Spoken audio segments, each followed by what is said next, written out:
State Parliament sat this week, and usually at this time we report on the proceedings. But we can't show you any vision from the chamber because the network television cameras have been banned for 9 sitting days. That's because the networks, including the ABC, breached the conditions of broadcast last month by showing vision of a rowdy protest in the public gallery.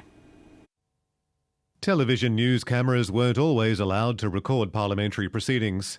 Until the 90s, TV news reports had to make do with vision from outside the chamber. That changed under Speaker Jim Forras during the Goss Labor government. But there have always been conditions on the broadcast. In the event of unparliamentary behaviour or disturbance by strangers in the public gallery, the camera is not to show the offending incident. Last month, the 4 Brisbane networks, the ABC included, breached that by showing a rowdy protest in the gallery on the night of a debate about civil unions. Those in the gallery, if they could leave. The Speaker, Fiona Simpson, said the breach showed disregard for standing orders and could contribute to future public safety issues. She banned the TV cameras for 9 sitting days. 7:30 Queensland invited Miss Simpson onto the program, but there was no response.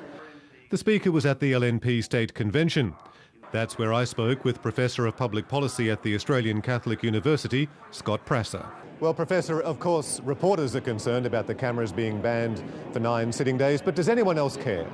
Well, people should care. Democracy is not just about casting a ballot, it's about seeing how government operates and what is going on in Parliament. And one of the problems that we've seen is we didn't know enough what was going on in Parliament in the previous government. So we should care. If we don't care, we should change our views. How important to the overall coverage of politics is the coverage of Parliament, do you think? And you can be frank, I don't mind. Look, it's very important. Parliament is where the legislation is passed, the things that affect our lives, the taxes, the budgets, the regulations. And we ought to have more discussion and more open debate about what goes on in Parliament and have a clear idea what we're getting for our money. Parliament costs $50–60 million a year to run, so we want to know what it's doing in those days it does meet. The Parliament, of course, does provide its own in-house vision. We are allowed to use that. But we are the last, or one of the last parliaments in Australia to allow independent cameras. Well, I think it's important to have independent cameras so that you get the shots that sometimes the government doesn't want to see. You can look at sometimes who's sitting in Parliament, who's not there, and you can look at people's attitudes, the way people speak. So I think it's pretty important that we have independent media operators giving us a view of what's going on. The Premier was the keynote speaker during the morning session of the LNP convention. He used his speech to outline his government's plan for the next 6 months. He followed that with a news conference, his first since Sunday. Unlike some former premiers, Campbell Newman doesn't make a daily habit of speaking to the media.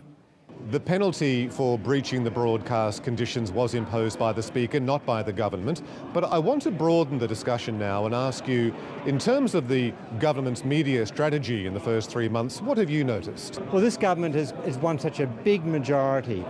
Nearly 50, got 50% of the vote, and it's got about 90% of the seats. They've given them immense power, and I think their view of the world is we want to bypass the media. We want to try and talk directly to people of Queensland. Hence, Campbell Newman's presidential-style media address we had a couple of weeks ago, hence the limited press conferences that we're getting.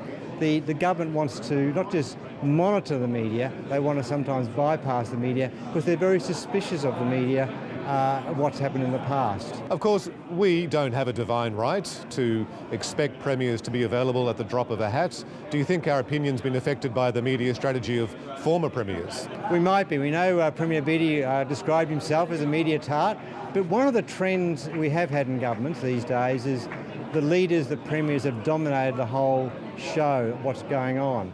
Now, I think what you're seeing with Newman, he's being a bit more discreet about how often he goes on the media.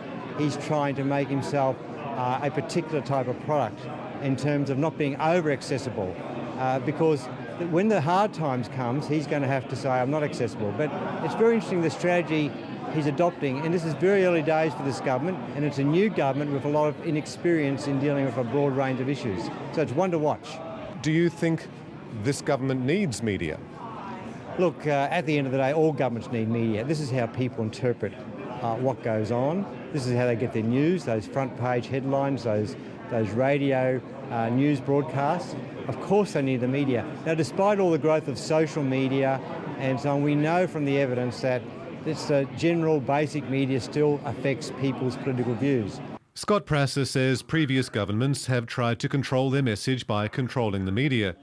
He says the LNP has a different tactic of not using news organisations as much and finding other ways to communicate with the public. In other words, he says, the LNP is using a new strategy.